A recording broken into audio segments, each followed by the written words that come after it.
अजी अजी पापाया पनाजी तने सुनेला बचने अजी अजी पापाया पनाजी तने सुनेला बचने का पर तिलक तना दिला जी बैंकावा कहला सोना का पर तिलक तना दिला जी बैंकावा कहला सोना आगे आगे बेटी दुलर तो गे तनी सुनेला बचनिया का पर तिलक तना दिली गे बैंकावा कहले सोना का पर तिलक तना दिली गे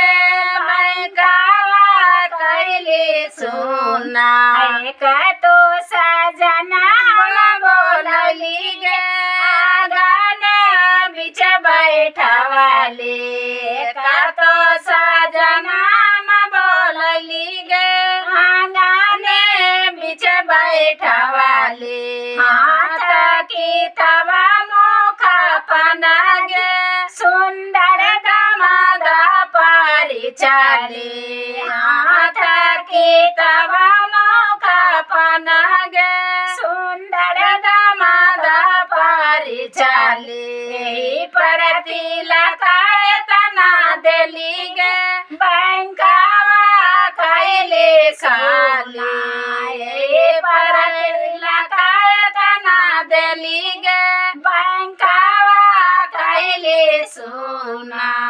हेलो दर्शकों, नमस्कार, प्रणाम। अब दीदी के लेकर के आज गाना गा रहे हैं। सहेली सब आज छुट्टी में नहीं है, शादी में गेल है। अगर अच्छा लगे तो लाइक सब्सक्राइब कमेंट करिए।